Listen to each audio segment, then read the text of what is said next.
स्वागत है आप सभी का। आप देख रहे हैं कुरुक्षेत्र। मैं हूं सौरभ शर्मा। जी हां, लोकशाही या अमित शाही, आप सोच रहे होंगे ये शब्द आया कहां से।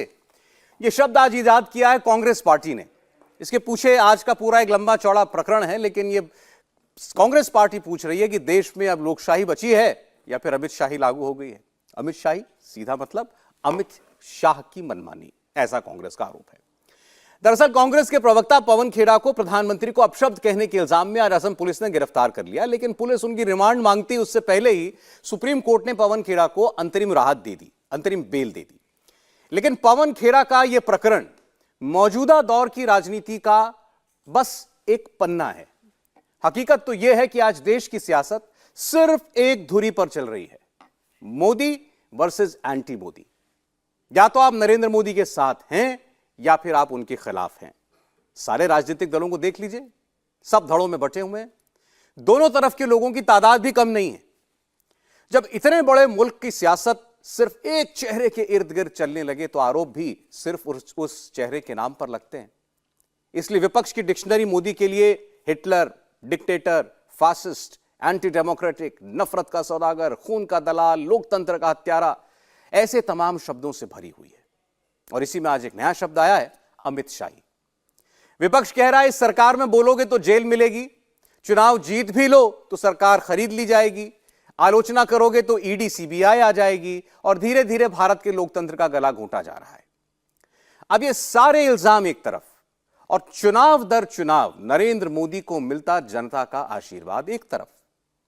तो क्या ये तमाम बातें, ये इल्जाम एक हताश, निराश, कमजोर विपक्ष का विलाप है या फिर इस सरकार को लोकतंत्र की कसौटी पर कसे जाने की भी जरूरत है।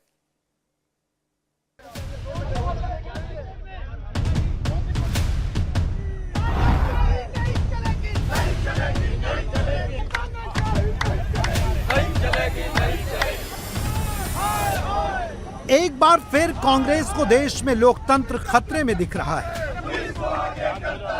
कांग्रेस प्रवक्ता पवन खेड़ा को दिल्ली एयरपोर्ट पर असम की पुलिस ने रायपुर जाने से रोका तो कांग्रेस के लिए लोकतंत्र खतरे में पड़ गया। दिल्ली का हवाई अड्डा लोकतंत्र बचाने का सियासी अड्डा बन गया। पवन खेड़ा ने असम में पीएम के पिता का मजाक उड़ाया था। पवन खेड़ा की गिरफ्तारी पर कांग्रेसियों को देश में तानाशाही और इमरजेंसी के हालात दिखने लगे हैं। ये तो तानाशाही रवैया है, पहले कभी हुआ नहीं है। रणदीप जी ने अपने करियर में ऐसा देखा ना मैंने कभी देखा। देखते हैं ये तानाशाही नहीं तो और क्या है। ये बात करते हैं अभिव्यक्ति की आजादी की, ये आपकी अभिव्यक्ति की आजादी की असलियत है। आज हिटलर शाही का, पुलिसिया गुंडागर्दी का, मोदी शाही का एक अनूठा उदाहरण प्रजातंत्र की दिन दहाड़े हत्या का इस देश ने देखा। क्या प्रधानमंत्री जी को, गृह मंत्री जी को नॉलेज में नहीं है? ये कोई मान सकेगा इस बात को? बहुत दुर्भाग्यपूर्ण स्थिति बनती जा रही है देश के अंदर। इसलिए बार बार कहते हैं कि लोकतंत्र को खतरा हो रहा है, संविधान की धज्जा उड़ रही है। राहुल गांधी जी का मकसद जो था भारत जोड़ो यात्रा, क्या था? यही तो था। जब भी देश की स्वतंत्र संस्थाएं और एजेंसी कांग्रेसी नेताओं के खिलाफ कोई भी एक्शन लेती हैं, उसके पीछे कांग्रेस को बीजेपी का तानाशाही रवैया नजर आता है। नेशनल हेराल्ड केस में जब सोनिया और राहुल गांधी से पूछताछ हुई थी, तब भी कांग्रेस को लगा लोकतंत्र पर आघात हो रहा है। जब उद्धव ठाकरे से शिवसेना का नाम और निशान छिना, तो भी लोकतंत्र पर प्रहार समझा गया। उद्धव ने तो यहां तक कह दिया कि मोदी के खिलाफ सभी विपक्षी दल एकजुट नहीं हुए तो 2024 का चुनाव देश का आखिरी चुनाव होगा। कोयला घोटाले और शारदा स्कैम की जांच की आंच ममता तक पहुंची तो मोदी की सरकार फासिस्ट दिखने लगी। अखिलेश यादव तो मानते हैं कि बीजेपी को लोकतंत्र पर भरोसा ही नहीं है। ये सरकार जो चल रहा है बीजेपी का सरकार, और बीजेपी का जो मुख्य प्रधानमंत्री है और जो लीडर है, वो सच को सह नहीं सकता है। जो कोई उसका खिलाफ बोलेगा, जो कोई उसका चेहरे से पर्दा उतार देगा, ये उसका पीछे पड़ जाता है नकुन दांत निकाल के। ये मोदी जी, अमित शाह जी का राज में, ये फैसिस्ट सरकार का राज में, ये लोग अपोजिशन का कुछ भी बात सुनने के लिए तैयार नहीं है। भारतीय जनता पार्टी के बारे में यही कहा जाता है वो कानून नहीं मानते हैं, संविधान नहीं मानते हैं, दूसरे के बारे में कुछ भी कह सकते हैं। ये बीजेपी का काम करने का तरीका है। उन्हें लोकतंत्र पर, कानून पर, किसी पर भरोसा नहीं है। ये 2024 में मोदी से हार का डर है या जांच का डर? 2024 से पहले कांग्रेस मोदी के खिलाफ नफरत का माहौल बनाने के लिए तरह तरह के नैरेटिव गढ़ रही है। हिटलर से लेकर डिक्टेटर तक के आरोप लगा रही है। बोलने की आजादी के नाम पर पीएम मोदी को गालियां दे रही है। विरोधियों का पूरा इकोसिस्टम मोदी को बदनाम करने में जुटा है। फिर उस पर कोई एक्शन हो तो लोकतंत्र पर हमले और संविधान की दुहाई देने लगते हैं।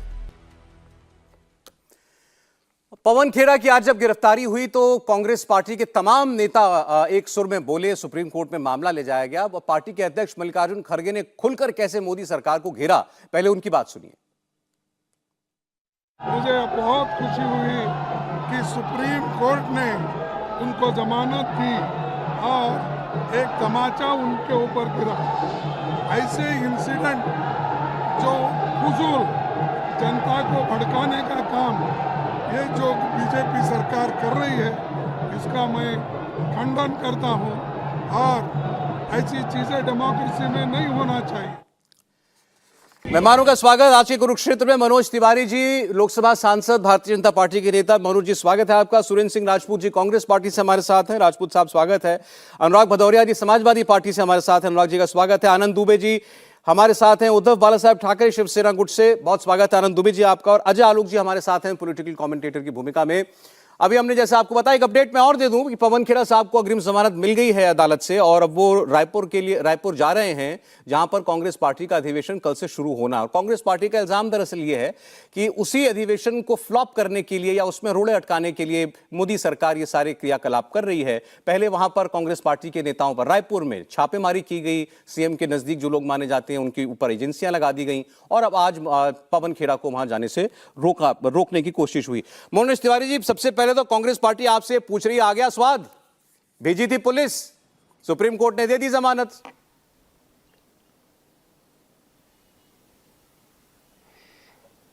जी सौरभ जी, जमानत मिली है लेकिन रेगुलर जमानत नहीं मिली है, इंटरिम जमानत मिली है। और इंटरिम जमानत और रेगुलर जमानत में बहुत अंतर है। दूसरी बात कि अब तो चूंकि सीधे आपने सवाल पूछ दिया, हमको बात करना शुरू कर दिए। जितने हमारे साथी हैं सभी लोगों को मैं नमस्कार भी करूंगा और मेरा थोड़ा सा डिबेट करने का मौका कम मिलता है मुझे, और जितने लोग हैं सब लोगों को मैं अच्छी तरह जानता हूं, सम्मान करता हूं। लेकिन दो तीन बातें बहुत इंपॉर्टेंट हैं जो मैं आज इंडिया टीवी के इस डिबेट में रखना चाहता हूं। पहली बात कि सुप्रीम कोर्ट में जो सिंघवी जी हैं जो केस लड़ रहे थे, उन्होंने अनकंडीशनल एपोलॉजी मांगी है, अनकंडीशनल क्षमा मांगा है और ये कहा है सुप्रीम कोर्ट में खेड़ा जी के जो वकील के रूप में कि हमारे क्लाइंट से गलती हुई है। और इतना कहने के बाद सुप्रीम कोर्ट ने कहा है कि बातचीत का स्तर बनाए रखें। अब ये तीन बातें, अनकंडीशनल एपोलॉजी, ये मानना सुप्रीम कोर्ट में कांग्रेस प्रवक्ता के जिन्होंने विवादित बयान दिए, जिन्होंने गाली दी नरेंद्र मोदी जी के माता पिता को, उन्होंने गलती किया है। और तीसरी बात ये कहना सुप्रीम कोर्ट का कि बातचीत का स्तर बनाए रखें। मैं समझता हूं इसके बाद बहुत कुछ कहने को बाकी नहीं रहता है। सौरभ भाई, मैं ये भी ऐड करना चाहता हूं कि ये जो पवन खेड़ा जी हैं, ये कोई पहली बार इस तरह की भाषा नहीं बोले हैं, ये पहले भी बोले हैं और जा करके फिर क्षमा मांगे हैं। इनके जो नेता हैं उन्होंने भी प्रधानमंत्री के लिए अब शब्द बोले, उनको गालियां दी, आरोप गलत लगाए और फिर जाकर के कोर्ट में माफी मांगी। तो ये तो तय है कि इस देश में कांग्रेस के नेता जो कुछ भी कह रहे हैं वो बाद में माफी मांग लेते हैं। लेकिन इससे एक जो सबसे महत्वपूर्ण बात है कि बातचीत का स्तर, उसको जो बिगाड़ा जा रहा है, जिस प्रकार से एक मृत जो अब संसार में नहीं है, हमारे विश्व के एक सशक्त नेता नरेंद्र मोदी जी के माता पिता उनको गाली देना, ठीक है, मैं समझता हूं इससे बड़ी हताशा ठीक है तिवारी जी, नहीं हो आगे बढ़ते हैं। सकती देखिए है। आज बहस तो इस बहुत सारी प्रोग्राम में होगी। पवन खेड़ा हम लोग साहब भी के दुनिया साथ जो देख हुआ रहे है, हैं। जो ये पूरा प्रकरण है, वो एक हिस्सा हम रखने जा रहे हैं। बाकी क्योंकि आरोप तो आपके ऊपर और बहुत बड़े लगाए जा रहे हैं, तो मैं सबको लाऊंगा चर्चा में। लेकिन पहले चूंकि बात शुरू हुई है पवन खेड़ा से, तो इस पर एक मौका सुरेंद्र राजपूत जी को। देखिए बीजेपी क्या कह रही है। अब ये कुछ पक्ष तो आपने सुन लिया सुरेंद्र राजपूत जी। बीजेपी के नेता ये भी कह रहे हैं कि ये कोई बीजेपी के लीडर ने जाकर पुलिस में एफआईआर नहीं कराई, आम लोगों ने एफआईआर कराई, 3 शहरों में एफआईआर कराई, क्योंकि वो आहत थे कि किस तरीके से पवन खेड़ा ने देश के प्रधानमंत्री के ऊपर निजी टिप्पणी की, उनका मजाक उड़ाने की कोशिश की, उनके मृत परिवार पर पिता के नाम का मजाक उड़ाने की कोशिश की। तो ये जनता का गुस्सा था जिसकी वजह से पुलिस उनको गिरफ्तार करने गई। बहुत शुक्रिया सौरभ भाई। मनोज जी ने नमस्कार का जवाब मैं मनोज जी को नमस्कार से देता हूं, बाकी सब पैनलिस्टों को भी नमस्कार। भारतीय जनता पार्टी का राज जानते कैसा है सौरभ भाई, कि अब हुकूमतों में यही गीत दोहराया जाएगा, जुल्म होता जिसने देखा मार डाला जाएगा। इस गीत को थोड़ा बढ़ा लीजिएगा मनोज भाई, आप तो संगीत के मर्मज्ञ हैं, माहिर हैं, तो इस पे थोड़ा सा एक कोई भोजपुरी बनाइएगा कि अब हुकूमतों में ये गीत दोहराया जाएगा और जुल्म होता जिसने देखा मार डाला जाएगा। पहली बात तो मैं आपको साफ कर दूं कि किसी आम आदमी ने नहीं, कि लखनऊ का मैं जानता हूं, मैं लखनऊ का रहने वाला हूं। लखनऊ में एमएलसी हैं भारतीय जनता पार्टी के मुकेश शर्मा। अगर वो आम आदमी है तो भाई ठीक है, वो क्या नाम एमएलसी हैं भारतीय जनता पार्टी को, उन्होंने एफआईआर कराई है। तो पहली चीज तो गलत बयानी न करें, नंबर 1। नंबर 2, निश्चित तौर पर भाषा की मर्यादाएं पूरी तरीके से होनी चाहिए और एक समान रूप से होनी चाहिए। कानून सबके लिए एक है। हिंदुस्तान का कानून डिस्क्रिमिनेशन नहीं करता कि नरेंद्र मोदी जी प्रधानमंत्री हैं, राहुल गांधी विपक्ष के नेता हैं या सौरभ शर्मा एक प्रस्तोता है। सबके ऊपर एक तरीके से लागू होता है, किसी के लिए भी अभद्र टिप्पणी नहीं होनी चाहिए, बिल्कुल पूरी तरीके से। कांग्रेस ने कुछ कमियां करी। कांग्रेस ने कमियां ये करी कि जब कांग्रेस के नेताओं के खिलाफ, स्वर्गीय जवाहरलाल नेहरू जी के माता पिता दादी बाबा के खिलाफ, राहुल गांधी जी के माता पिता दादी बाबा के खिलाफ, सोनिया गांधी जी के खिलाफ और राजीव गांधी जी के खिलाफ, फिरोज गांधी साहब के खिलाफ जब अभद्र और गाली गलौज की टिप्पणियां पूरी भारतीय जनता पार्टी ने की, तो हमने आम लोगों से एफआईआर नहीं कराई और अपने नेताओं से एफआईआर नहीं कराई। हम आपके चैनल के द्वारा क्षमा मांगते हैं, ये एफआईआर नहीं कराई, करानी चाहिए थी, आगे कराएंगे। क्योंकि हम लोग ये मानते थे कि एक बार कमलापत त्रिपाठी जी ने जिस तरीके से त्रिवेणी राय एक क्या नाम एमएलए थे सौरभ भाई, आजमगढ़ के, सब लोग जानते हैं उनको, कमलापति त्रिपाठी जी के खिलाफ एक बहुत गंदी अभद्र टिप्पणी कर दी। तो कमलापति जी खड़े हुए, उन्होंने कहा अरे भाई ये सरस्वती विहीन त्रिवेणी है, जाने दीजिए। तो हम लोग तो उस परंपरा के लोग हैं कि अगर कोई ऐसी कोई बात करे तो उसको जाने देते हैं, लेकिन ये लोग बदले की कार्रवाई पे उतर आए हैं, ये लोकतंत्र की हत्या पर उतर आए हैं, ये लोग संविधान को कुचलने की उस पर उतर आए हैं। आज सुप्रीम कोर्ट ने संविधान का बचाव किया है, लोकतंत्र का बचाव किया। हम सुप्रीम कोर्ट के फैसले का स्वागत करते हैं। पहले जब ये ईडी से नहीं कुछ कर पाए हमारे रायपुर सम्मेलन को, तो आज इन्होंने नया वितंडावाद खड़ा कर दिया। अरे भाई एक बात बताइए कि इसी तरीके से अगर डी बोर्ड ललित मोदी को कर लिया होता, मनोज भाई सुन लीजिएगा, ललित मोदी को डी बोर्ड कर लिए होते नीरव मोदी को डी बोर्ड कर लिए होते, अपने वो चौकसी भाई, मेहुल चौकसी भाई, उनको डिबोर्ड कर लिए होते, संदेशरा को डिबोर्ड कर लिए होते, या इस तरीके के तमाम जो भगोड़े अपराधी दुनिया में भाग रहे हैं उनको अगर आपने डिबोर्ड कर लिया होता तो निश्चित तौर पर भारत के हजारों लाखों करोड़ रुपए हिंदुस्तान में होते। अच्छा ठीक है लेकिन आप लोगों को सुरेंद्र जी मैं आ रहा हूं आपके पास। देखिए आज आपने जिस तरीके से बताया पवन खेड़ा जी को डिबोर्ड करा प्लेन से, उसके बाद कांग्रेस में जितने लीडर उस जहाज से जा रहे थे सब वहीं नीचे बैठ गए, नीचे पैरापेट पर बैठ गए, वो टरमैक पर, और वहां पर फिर नारेबाजी होने लगी। वहां उन नारों में आपत्तिजनक नारे उसमें भी लगे, ऐसा बताया जा रहा है। उसका एक किस्सा मैं सुना रहा हूं, हम लोग सब बैठे हैं यहां पर, सुनें जरा। नहीं चलेगी, नहीं चलेगी,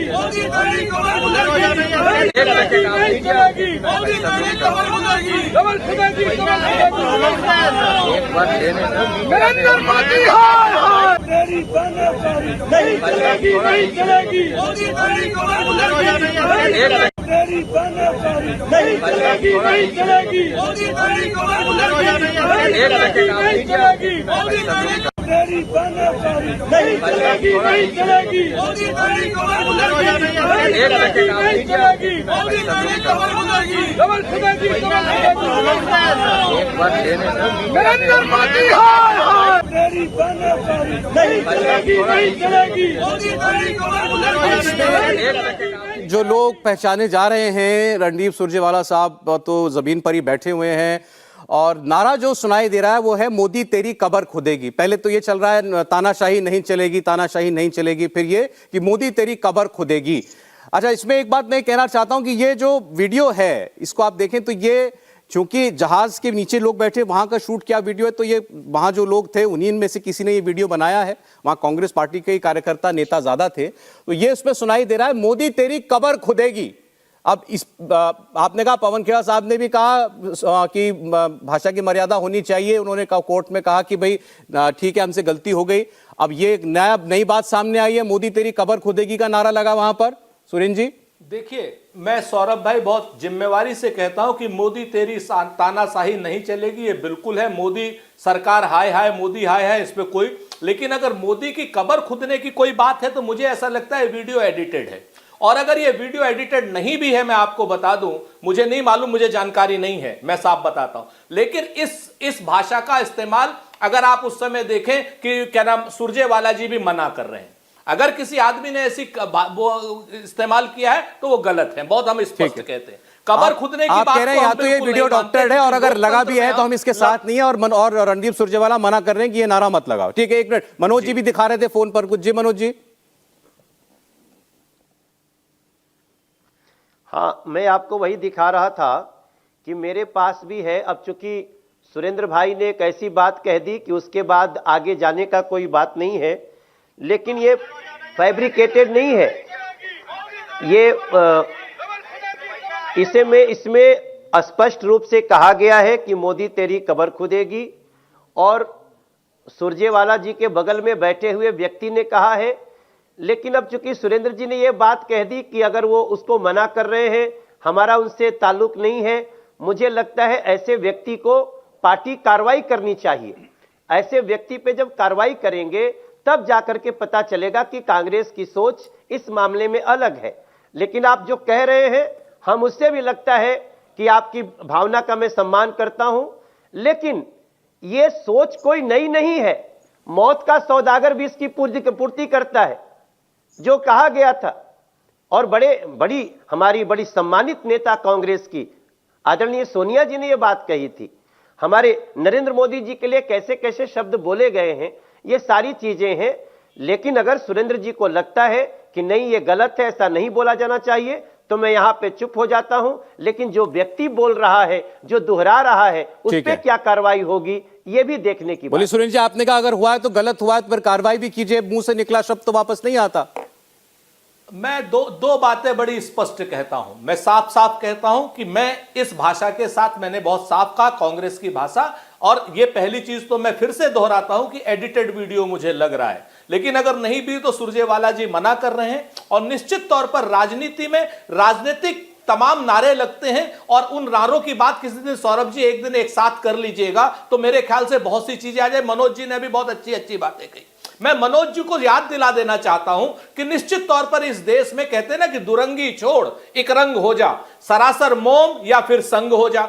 एक तरफ रहिए, आप बिल्कुल पूरी तरीके से कार्रवाई कराइए, कानून सम्मत सारी कार्रवाई कराइए कार्रवाई नरेंद्र मोदी जी के ऊपर कि उन्होंने 52 करोड़ की गर्लफ्रेंड कह करके महिला जाति का अपमान किया था। कहिए कि 52 करोड़ की गर्लफ्रेंड के बाद उन्होंने दीदी ओ दीदी, उसके बाद उन्होंने कांग्रेस की विधवा, उसके बाद उन्होंने जर्सी गाय, जिस तरीके सुरपणखा, मैं एक नहीं 1000 उदाहरण बताता हूं आपको। क्योंकि राजनीति में जब ये बातें आ जाती हैं, हम लोग एफआईआर कराने वाले लोग नहीं हैं। चलिए, हम ये चाहते हैं कि राजनीतिक मुद्दे मुख्य मुद्दों पर रहें, इन सारी बातों पर नहीं हम लोग आए तो ज्यादा बेहतर हो। अच्छा, चलिए ठीक। भाषा का सम्मान सबके लिए होना चाहिए, इसमें कहीं भी चलिए, ये अच्छी बात है। कम से कम आपने ये कहा कि हम पे भी लागू होता है, और हमारे किसी नेता ने, वर्कर ने अगर ये कराया है तो गलत है, हम इसके साथ नहीं है। ठीक है, अब यहां से चर्चा को थोड़ा आगे बढ़ाते हुए हमारे साथ देंगे शिवसेना से मेहमान है, समाजवादी पार्टी से भी हैं। आज सब नेता एक ही बात कह रहे हैं कि देश में लोकतंत्र खतरे में है। खड़गे साहब आए, मनोज पवन खेड़ा पर को पुलिस ने अरेस्ट किया, संविधान खतरे में है। इलेक्शन कमीशन ने धनुष बाण शिंदे साहब को दे दिया। शिवसेना ने कहा कि लोकतंत्र खत्म हो गया, वो तो उन्होंने तो डिक्लेयर ही कर दिया कि मृत्यु हो ही चुकी है। समाजवादी पार्टी भी यही कहती है कि धीरे धीरे जिस किस्म की कार्रवाइयां हो रही हैं, जाने आगे जाकर के चुनाव भी देश में हुआ करेंगे या नहीं हुआ करेंगे। मैं एक बार इस पर अजय आलोक जी को लाना चाहता हूं, फिर दुबे साहब को, और उसके बाद डॉक्टर साहब के पास में आता हूं। जी अजय आलोक साहब, आप बताइए, पुलिस अगर नेताओं के बयानों पर गिरफ्तारियां करने लगेगी तो फिर पुलिस यही करेगी? देखिए, बात नेताओं के बयान पे पुलिस की गिरफ्तारी का नहीं है। बात है यहाँ पे कि हम लोग टीवी पे बैठते हैं, पब्लिक डिस्कोर्स में हैं, राजनीतिक दल के प्रवक्ता हो गए, नेता हो गए, विश्लेषक हो गए, एंकर हो गए, हम सब की बातें जनता सुनती है। तो क्या हमें एक लक्ष्मण रेखा नहीं होनी चाहिए हम सब में? आइए, लक्ष्मण रेखा कौन ड्रॉ करेगा? स्वाभाविक है कि शीर्ष नेतृत्व ड्रॉ करता है, लेकिन जब हम देखेंगे कि उस शीर्ष नेतृत्व के द्वारा प्रमोटेड ये लगातार चलता है, तब दिक्कत हो जाती है। अब प्रमोशन का मैं एग्जाम्पल देता हूं, एक पर एक एग्जाम्पल देता हूं कि कैसे लोगों ने छोड़ दिया है। आप समाजवादी पार्टी का ले लीजिए, अभी हाल ही में मीडिया प्रमुख और भाजपा की प्रवक्ता में झगड़ा हुआ, पुलिस थाने में केस हो गया, नॉर्मल केस था। अखिलेश यादव पहुंच गए पुलिस हेडक्वार्टर्स बचाने के लिए। कांग्रेस में भी ऐसे उदाहरण हैं। आप प्रोटेक्शन क्यों दे रहे हैं? आज पवन खेरा ने कहा, बिल्कुल गलत कहा, मामला अब न्यायाधीन में है, विचाराधीन है, कमेंट नहीं करना चाहिए, लेकिन कांग्रेस का पूरा इकोसिस्टम 1 घंटे पे सुप्रीम कोर्ट पहुंच जाता है। सुप्रीम कोर्ट बेल भी 1 घंटे में दे देती है। इतनी त्वरित न्यायिक सेवा अगर हमारे देश में लागू हो जाए तो क्या कहने, जुडिशियल रिफॉर्म्स हो जाएगा। लेकिन कांग्रेस के लिए हो जाता है, तब भी लोकतंत्र खतरे में आ जाता है। तो आप कह रहे हैं सुप्रीम कोर्ट कांग्रेस की ज्यादा सुनती है? नुपुर शर्मा ने एक बयान दिया था किसी के उकसाने पे आके, एक मिनट मैं खत्म कर लूं 10 सेकंड में। नुपुर शर्मा ने भी एक बयान दिया था किसी के उकसाने में आके, इसी टीवी डिबेट में, किसी चैनल के। बीजेपी ने क्यों नहीं समर्थन किया? क्यों पार्टी से निकाल दिया? बीजेपी को भी समर्थन करना चाहिए था। शीर्ष नेतृत्व तो कहां पे लाइन ड्रॉ कर रहा है, यह जानना बहुत जरूरी है। और उसके बाद हर चीज में लोकतंत्र खतरे में नहीं आती है। तब तो लोकतंत्र आजादी के बाद ही खतरे में आ जाना चाहिए था।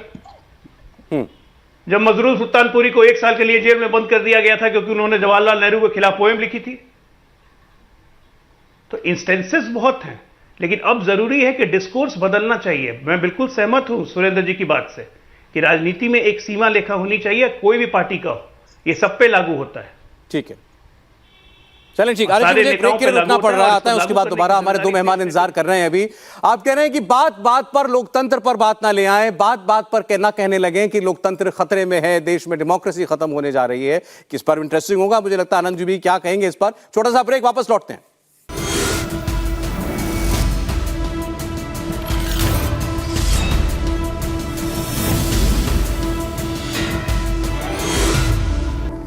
आज कांग्रेस पार्टी के एक लीडर के ऊपर उनके बयान को लेकर एफआईआर जो हुई, उस पर गिरफ्तारी करने के लिए असम की पुलिस पहुंची। इसको लेकर पूरा विपक्ष आज ये कह रहा है कि ये उस बीमारी का एक सिम्टम है कि देश में लोकतंत्र खत्म हो रहा है। ये सरकार आलोचना नहीं सुन सकती। इस सरकार के खिलाफ बोलेंगे तो आप जेल ही जाएंगे और कोई विकल्प नहीं है। और इस मोदी सरकार ये निश्चित करना चाहती है कि देश का संविधान ही किसी तरीके से खत्म हो जाए ताकि हमेशा हमेशा के लिए उन्हीं की सरकार बरकरार रहे। ये विपक्ष को आज एक नैरेटिव आपको सुनाई देगा। मैं अब शुरुआत करना चाहता हूं अनुराग भदौरिया साहब, आनंद दुबे साहब को चर्चा में लाकर। अनुराग जी, अभी अजय आलोक ब्रेक से पहले ये कह रहे थे, बहुत सारी बातें होती हैं, सरकारों से भी गलतियां होती हैं, लेकिन हर बात का मतलब ये तो नहीं कि लोकतंत्र पर की दुआई नहीं कि लोकतंत्र ही खत्म हो जाएगा। अब ऐसे बहुत सारे मामले, जैसे आज पवन खेड़ा जी के ऊपर गिरफ्तारी की तलवार लटकी। महाराष्ट्र में एक व्यक्ति ने कुछ ट्वीट कर दिया था, वो जाने कितने हफ्तों तक जेल में रहा, उद्धव ठाकरे साहब के ऊपर ट्वीट कर दिया था। ऐसे ही पश्चिम बंगाल में एक प्रोफेसर ने कार्टून रीसेंड कर दिया था, 11 साल के बाद वो आदमी जो है बरी हुआ है अदालतों से। तो ये ऐसे प्रकरण अनेकों जगह देखे जा सकते हैं। सबसे पहले तो मनोज जी ने कहा, तो मैं मनोज जी को कह रहा हूं, मेरा नमस्कार स्वीकार कीजिए। आपने किया नहीं था नमस्कार, मैंने आपको नमस्कार किया था। आप अपने बोलने में इतने व्यस्त थे कि एक भाई का नमस्कार लेना भूल गए, लेकिन हमने कहा दोबारा से नमस्कार कर देता हूं। और सभी साथियों को मेरा नमस्कार। सवाल ये नहीं है, सवाल देखो, ये बात तो बिल्कुल सच है कि हिंदुस्तान के अंदर में संवैधानिक पद पे बैठे हुए लोगों का सम्मान होना चाहिए, उनकी प्रति भाषा जो है मर्यादित होनी चाहिए, अभद्र भाषा का इस्तेमाल नहीं होना चाहिए। ये तो बिल्कुल सच है। दूसरा ये भी सच है कि जो भी लोग हम राजनीति में हैं, हमारी आपसी कोई बात हो सकती है, लेकिन उनके परिवार के बारे में व्यक्तिगत टिप्पणी हमसे बचें हम लोग तो ज़्यादा अच्छा है। और मैं तो कहूँगा कि पोजीशन अपोजिशन एक बार इसको राउंड टेबल पे बैठ ले, इस पर एक बार बात कर ले तो ज़्यादा अच्छा होगा कि हमेशा हर बात पे इस तरह की जो घटनाएं होने लगती हैं, क्यों हो रही हैं, किस लिए हो रही हैं, इस पर भी एक चर्चा हो जानी चाहिए और जब चर्चा से ही समस्या का समाधान निकलता है। तीसरी बात यह है कि जैसा भी कहा गया कि भाई उन्होंने कोर्ट में माफ़ी मांगी, ठीक है, हमारे लोकतंत्र में, हमारे देश में। अब जहाँ तक लोकतंत्र की बात है, लोकतंत्र देखिए, लोकतंत्र में अभिव्यक्ति की आज़ादी तो थोड़ी बहुत होनी भी चाहिए, लेकिन इतनी भी आज़ादी हम ना ले लें कि हम संवैधानिक लोगों पद पर बैठे लोगों का अपमान करने लगे। ये तो देखो हर कोई मानता है, लेकिन सवाल मुद्दों पे नहीं होता है ना। दिक्कत ये है, देखिए लोकतंत्र किस पे खतरे में बात होती है कि जब यहाँ महंगाई बेरोजगारी पे चर्चा नहीं हो रही है, जब यहाँ किसानों की इनकम दोगुनी कर दी जाए इस पे चर्चा नहीं हो रही है, जब चर्चा नहीं होती है कि महिला समस्या का समाधान कैसे होगा, चर्चा नहीं होती है कि रुपया यहाँ पे हमारा कैसे मजबूत होगा, डॉलर कैसे यहाँ पे रुपया जब मजबूत होगा तभी तो हमारी कुछ वैल्यू बढ़ेगी, अर्थव्यवस्था हमारे देश की मजबूत कैसे होगी, कैसे यहाँ पे डीजल पेट्रोल के दाम कैसे कम होंगे, महंगाई 6% से और नीचे कितनी कम आ जाए, कितने यहाँ बेरोजगारी दर 8% से नीचे घटती हुई चली जाए। इस पे चर्चा हो तो ज़्यादा अच्छा है, जिस पे हम समय ही नहीं व्यतीत कर पा रहे हैं। दिक्कतें हैं, इस पे चर्चा ही नहीं हो रही है। ये देश की मूल समस्याएं हैं, जिस मूल समस्या पे कोई चर्चा नहीं, कभी कोई चर्चा नहीं हो रही है। इसलिए हम कहते हैं कि सरकार इन चर्चाओं से क्यों भाग रही है, सवाल इस बात का है। और मैंने जो बार बार आप पूछोगे तो मैंने एक ही जवाब दे दिया कि संवैधानिक पद पे बैठे लोगों का हमको सम्मान करना चाहिए, उनके प्रति हमारे शब्द बहुत संतुलित होने चाहिए। लेकिन वो तो अपनी एक जगह है। दूसरी जगह जो हम कह रहे हैं कि जिस तरह से हमारे समाज के अंदर मूल मुद्दों से ध्यान जो भटकाया जाता है, मूल मुद्दों पर जो चर्चा नहीं होती है, उस मूल मुद्दों पर चर्चा ना हो कि दुनिया भर की बातें तो समाज के अंदर होती है। इसीलिए कई बार लोग कहते हैं कि लोकतंत्र खतरे में है, लोकतंत्र खतरे में है, क्योंकि हम असली मुद्दों पर बात नहीं कर रहे हैं। आप बताइए असली मुद्दों पर चर्चा कब हो रही है? अभी आप कर रहे हैं। आप बताइए कब चर्चा होती है महंगाई पे? खाली महंगाई एक शब्द बोल दिया जाता है, लेकिन आप सोचिए महंगाई से लोगों की कमर टूटी हुई है, घर के घर बर्बाद हो रहे हैं, लोगों को सुबह से लेकर शाम तक खाना मुश्किल हो गया है, कैसे उनकी रोटी चलेगी मुश्किल हो गया है, बच्चे को नौकरी नहीं मिल रही है, बेरोजगार बैठा है, पूरा का पूरा परिवार बेरोजगार, उसका बाप बेरोजगार, उसका बेटा बेरोजगार, कौन असहमत होगा? मुझे लगता है कोई भी ऐसा व्यक्ति नहीं है जो ये कहेगा कि आप गलत कह रहे हैं, कि इन विषयों पर बात नहीं होनी चाहिए, और अगर होती है तो उससे ज्यादा होनी चाहिए। नहीं, सवाल दूसरा ये है, मैं आज ये आपने जो विषय उठाया बड़ा गंभीर विषय है, पूरे देश का विषय है, मैं इसका पूरा सम्मान करता हूं। आज जो मैं चर्चा का विषय उसको दोबारा से रख रहा हूं आपके सामने। ये इस सरकार के बारे में यूं ही नहीं कि एक किसी ने कह दिया, ऐसी बात नहीं है, ये कोरस है। हर विपक्ष का नेता ये बात कह रहा है। आप कोई भी किसी भी राज्य के नेता से बात का बयान देख लें कि ये बीजेपी की मंशा है कि इस देश में इस संविधान को ही बदल दो, इस देश में जितनी संवैधानिक व्यवस्थाएं हैं उन सबको कुचल दो। ये उन बातों, ये आरोप उससे बहुत अलग है इस वक्त जो आप कह रहे हैं, और बहुत संगीन आरोप हैं। तो मैं उस पर आपका रिएक्शन जानना चाहता हूं। मैं आपसे कह रहा हूं ना, मैं आपसे उसी पे मैं रिएक्शन दे रहा हूं।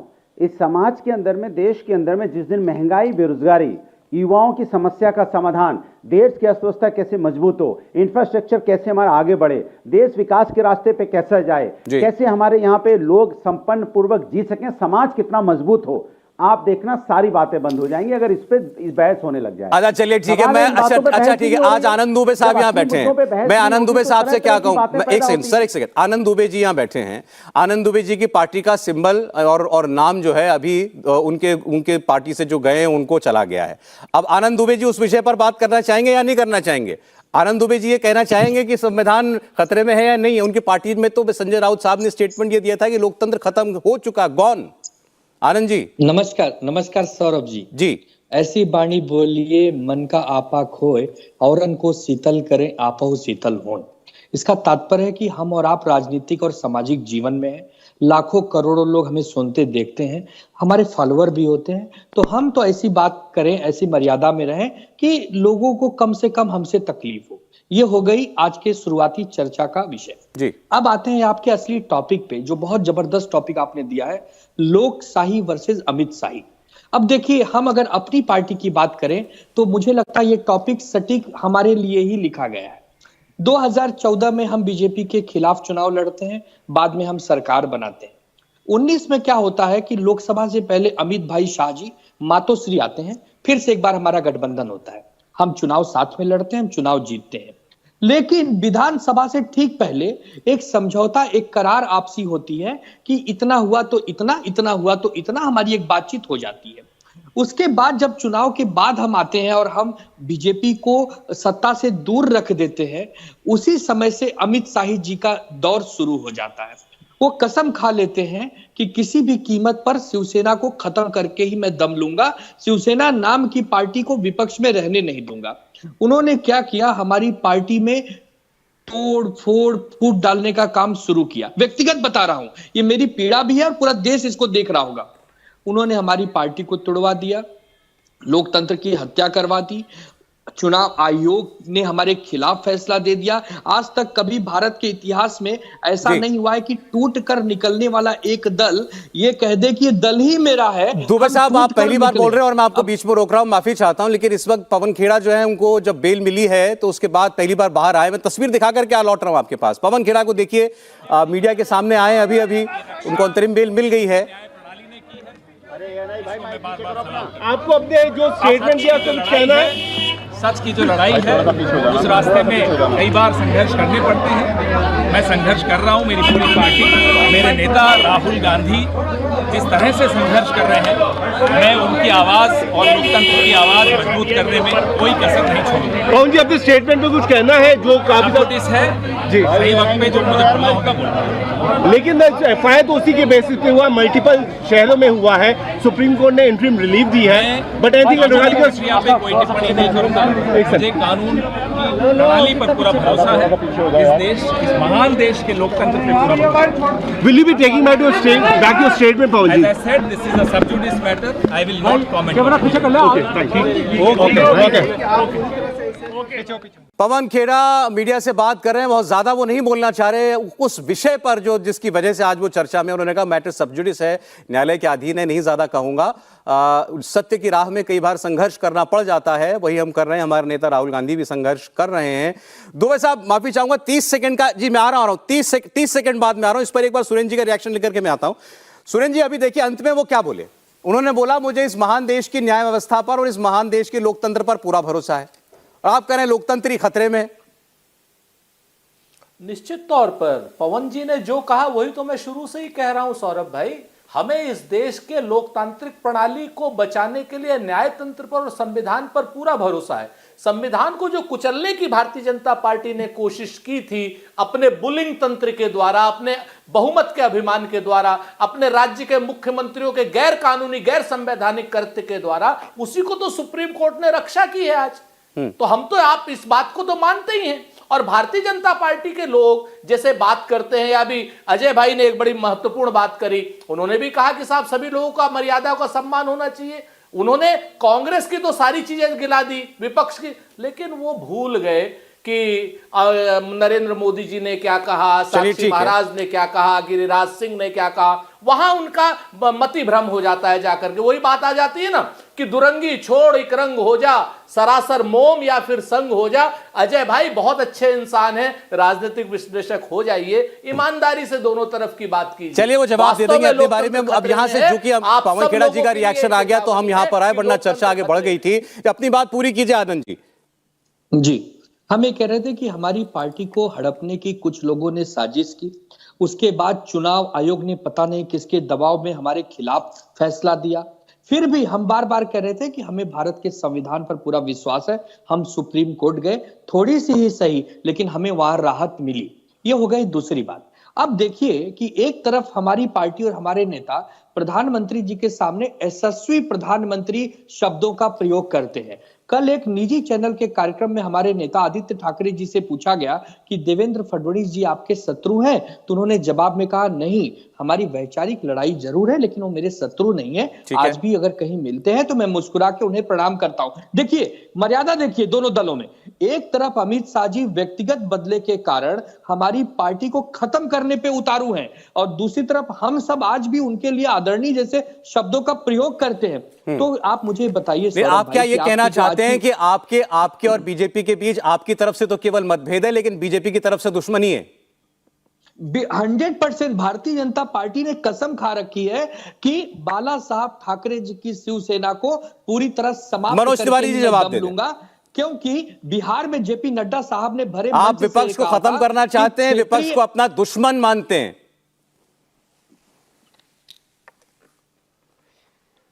सौरभ जी, भारतीय जनता पार्टी हमेशा विपक्ष को सुनती भी है और विपक्ष के लिए अभी प्रधानमंत्री जी ने सदन में बहुत कहा, जोर से हंस दिया। देखिए अभी इस पर सुरेंद्र राजपूत जी, जिससे हम देश इसी के बात हित पे में कुछ काम कर पाए।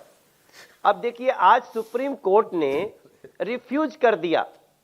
शिवसेना जो माननीय उद्धव जी हैं जी, उनकी जो प्रार्थना थी सुप्रीम कोर्ट ने रिफ्यूज कर दिया। तो अब उसके बाद कुछ कहने को शेष नहीं रह जाता है। भारतीय जनता पार्टी कभी भी, हम कांग्रेस नहीं है, हम कभी भी किसी को खत्म करने में नहीं लगते। आप पीछे हमारे सुरेंद्र भाई बोल रहे थे ना, बनोज जी कैसी बात कर रहे हैं। आपकी पार्टी के नेताओं ने तो कांग्रेस मुक्त भारत का नारा दिया है, लक्ष्य गढ़ा है अपने लिए। नहीं, कांग्रेस मुक्त मतलब हम हर जगह हम आना चाहते हैं, हमारा काम आना चाहता है, ये हमारा एक लोकतांत्रिक बात है। लेकिन उसके लिए ये थोड़ी करते हैं जैसा कांग्रेस ने किया। देखिए, सुरेंद्र भाई को भी याद रखना चाहिए, सबको याद है 356 लगा के 90 बार इस देश में चुनी हुई सरकार को गिरा दिया कांग्रेस के लोगों ने।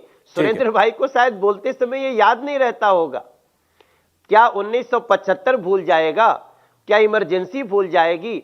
भारतीय जनता पार्टी है तो लोकतंत्र सुरक्षित भी है और मजबूत भी है। एक छोटा रिएक्शन आनंद जी बोलना चाह रहे हैं इस पर। जी आनंद जी बोलिए, समय जा रहा है। मनोज भाई शाही का मूल ही लोकशाही है। मनोज भाई, सुप्रीम कोर्ट ने हमें स्टे नहीं दिया, लेकिन हमारा जो ये था याचिका था उसको मंजूर किया और उस पर बहस करवाई और 15 दिन बाद उस पर चर्चा होगी और कहा कि आपके विधायक, आपकी पार्टी और आपका चुनाव सिंबल जो नया दिया है उस पर कोई छेड़छाड़ नहीं की जाएगी। अगर सुप्रीम कोर्ट चाहते तो हमें हाई कोर्ट भेज देते, दिल्ली हाई कोर्ट, लेकिन उन्होंने हमारा मान रखा। उन्होंने कहा नहीं, आप पे अन्याय हो रहा है तो इसकी पूरी जिम्मेदारी हम उठाते हैं। और आप कह रहे हैं कि सुप्रीम कोर्ट ने हमें भगा दिया। ऐसा नहीं है, ये हमारी हल्की सी जीत हुई है। अगर चुनाव आयोग के भरोसे रहेंगे तब तो हम ना घर के रहेंगे ना घाट के रहेंगे। चलिए ठीक है, तो मैं तो यही कह सकता हूं ना, लाइटर नोट चर्चा खत्म करते हुए कि पवन खेड़ा जी की रिहाई हो गई, सुप्रीम कोर्ट से उनको राहत मिल गई है, तो आज कम से कम विपक्ष ये कहेगा कि लोकतंत्र से खतरा टल गया आज के लिए। बहुत शुक्रिया आप लोगों का, मनोज तिवारी जी, सुरेंद्र राजपूत जी, अनुराग भदौरिया साहब, अजय आलोक जी और आनंद दुबे साहब, बहुत शुक्रिया।